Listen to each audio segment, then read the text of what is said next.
Hey,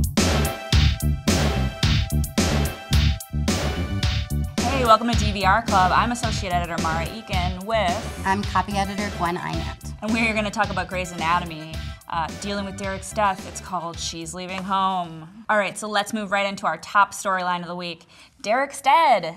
I think Shonda Rhimes, showrunner, did an interesting creative choice here with the follow-up episode after Derek's devastating death last week.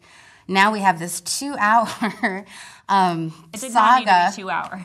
Didn't mean to be a whole year of, holidays and Meredith's disappearance. And, I think a lot of people felt kind of shafted, like they didn't get to see the funeral. They didn't really get to see people grieving that much. It all kind of went into this weird allegory to Meredith's mom and the carousel. Yeah, but also like all these other characters and like their not minor storylines, right. But just what happens over a year. And is it 2017 now, or like when? Like I guess it doesn't really matter. Well, we have neurotransmitters that can make your bionic leg move, so it does seem like the future, right? Yes. But yeah, it's very confusing.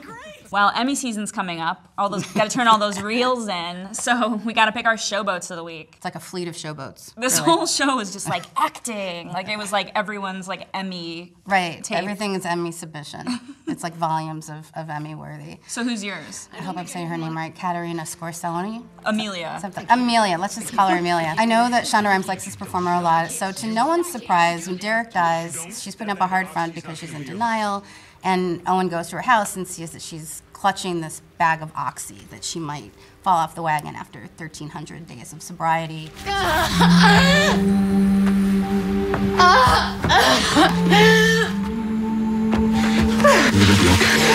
gonna survive this, okay? Everybody does. But, to her credit, I think she really sells it. That was totally an over-the-top showboat for me. What was your showboat? Mine is the show's editors, because the 2 hours, it was 2 hours of montage. The carousel never stops turning. You can't get off. It's been like, what, 10, 12 years? It's been a long time, right? Wait, 7? I don't know how long Grey's Anatomy's been 11 on. years. 11 fun years of Grey's Anatomy. But they really, it was just montage.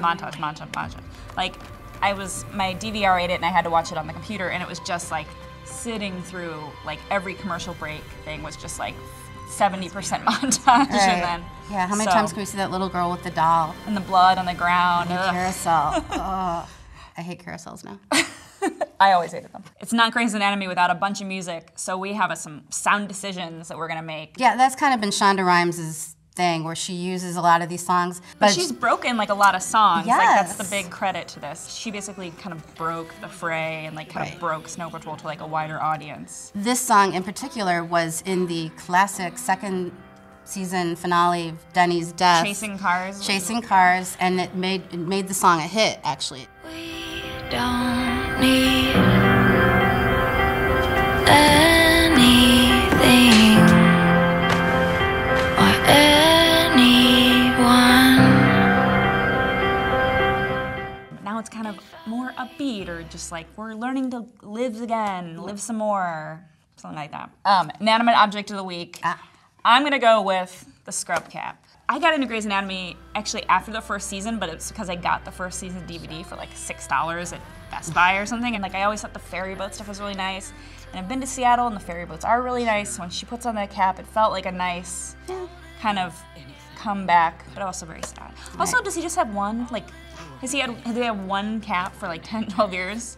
Maybe that's just the one she found in the pocket. Okay. That's gonna be her moving forward. Multiples. Yeah, no doubt. I don't know how surgical caps work. My inanimate object of the week is the Post-it. I'm kicking it old school, because I always liked that they got married on a Post-it, and all the rules on the Post-it were good, like no running, you have to love me when I'm old and smelly. Yeah. It was the Did way they you really get married? Love me even though you hate me. They did actually get married in a courthouse. I know way too much about Grey's Anatomy. So that they could adopt Zola. So before that, they were married on a Post-it, and it's above the bed, the now empty, gaping hole of a bed that Meredith looks at before she leaves, and then when she comes back, we look at the Post-it again, the reminder of the sad Derek death. And eventually, we'll see another scene where they have to take it down, and she puts it in a drawer. And I'm sure. Maybe bury it and then plant a tree. Oh, there's all sorts of things they could do with that Post-it. Because it's Shonda Rhimes and because it's Grey's Anatomy, there's a lot of speculation. And so it's time for Speculation Corner. Well, I have a couple speculations, I'll say. One of mine is, like this whole episode is about how Meredith's becoming her mom.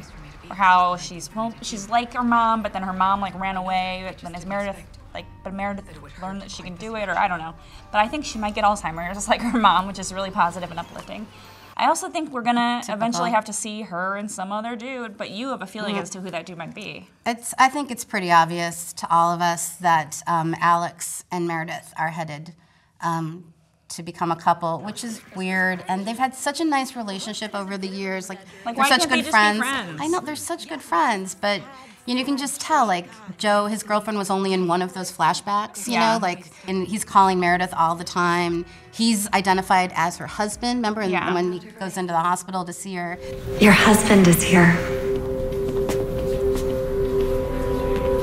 Hey. Apparently I'm your emergency contact. And I think that was kind of a clear sign that Alex and Meredith are destined, and I think the fan base will probably spontaneously combust. I'm not sure what's going to happen. I want Nothing good. I don't want that. I don't want her to be with anybody else, but I don't want that. I don't know. It's too soon. Could there be like a guy that looks like Derek, but like isn't? It's like another like brilliance, like but. Couldn't Derek have a twin brother? Yeah, and bring him back. That's what the people really want. That's not. Like, you could say, oh, that's ridiculous, but for Shonda, it's not too ridiculous. Yeah, it happens in day soaps all the time. This is a night soap. So, all right, good speculation. Now we're caught up with Grey's Anatomy. Wow. And now we can deal with Derek's death for weeks to come. We can all move on in our own way. So thank you for grieving with us. Yes, rest in peace, Derek Shepherd. See you next time.